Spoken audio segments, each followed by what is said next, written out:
Hello বন্ধুরা, এই পর্বে আমি আলোচনা করব রুবি ট্যাগ নিয়ে। এইচটিএমএল এর রুবি ট্যাগের কাজ কি? এটার কাজ হচ্ছে কোনো শর্ট ফর্মকে লং ফর্মে শো করানো কোনো টেক্সটের মধ্যে। তো চলুন শুরু করা যাক। এখানে আমি নিয়ে নিচ্ছি রুবি ট্যাগ, বা আমি এখানে কোনো একটা টেক্সট আগে লিখে নিই। হ্যাঁ, যেমন হচ্ছে কি টেক্সট লেখা যেতে পারে, লিখি যে high, I am Millat Chowdhury from Bangladesh.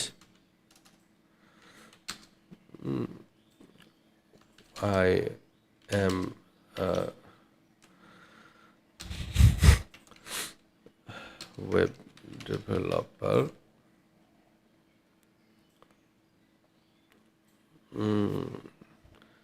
And TES and teacher. My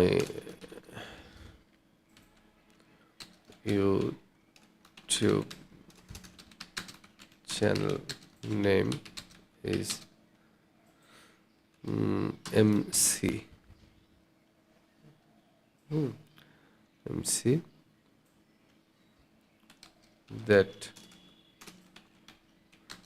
name is Millat Chaudhary. You can find here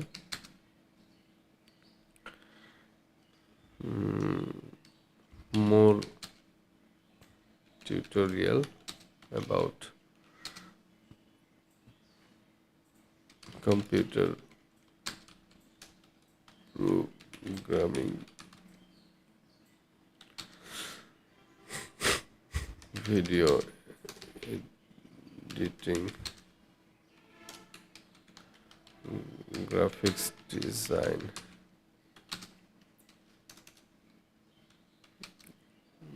digital marketing and more. আচ্ছা, এখন হচ্ছে এটা আমি যদি রিলোড করি এখানে এমন দেখাই। আমি চাচ্ছি এখানে যে আমার এখানে কি আছে, এই যে এমসি আছে, হ্যাঁ, এটার আসলে ফুল মিনিং কি সেটা আমি বের করব। এটা আমি বের করতে পারি। তো এটা আসলে লম্বা হয়ে গেছে, একটু লাইন ব্রেক দিয়ে দিলে দেখতে ভালো লাগতো না। তাহলে এখানে বিয়ার দিচ্ছে একটা, এখানে একটা বিয়ার দেই, এখানে একটা বিয়ার দেই, এখানে একটা বিয়ার দেই। ওকে, এরকম। তো এখন আমি এখানে কই এই যে এমসি, এটার ফুল ফর্মকে আমি যদি এখানে শো করাইতে চাই, তাহলে এই যে এমসি আমার যেখানে আছে এটাকে আমি একটু বের করে নেই। এখানে রুবি ট্যাগটাকে এমসির বাইরে রাখতেছি, আর এমসিটা হচ্ছে আমার আর বি দিয়ে থাকবে, সরি আর কই আরবি। আচ্ছা, আরবি এর মধ্যে আমি এমসিকে রাখতেছি, আর এখানে আরটি এর মধ্যে এটার নাম কি, এটার নাম হচ্ছে এমসি বলতে মিল্লাত চৌধুরী, এটাকে আমি এই জায়গায় রাখতেছি।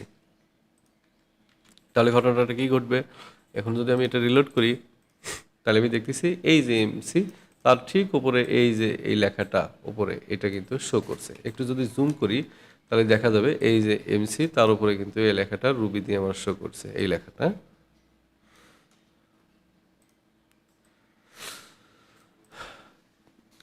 এটা হচ্ছে রুবি ট্যাগের আসলে কাজ। কোনো টেক্সটের উপর এইভাবে যদি আমি এটাকে শো করাইতে চাই তাহলে আমি এইভাবে শো করাইতে পারি। তো ঠিক আছে বন্ধুরা, রুবি ট্যাগ নিয়ে এটাই আমার ক্লাস ছিল। আমার ভিডিও ভালো লেগে থাকলে আমার চ্যানেলকে সাবস্ক্রাইব করবেন, লাইক কমেন্ট শেয়ার করবেন, আমার পাশে থাকবেন। ধন্যবাদ সবাইকে।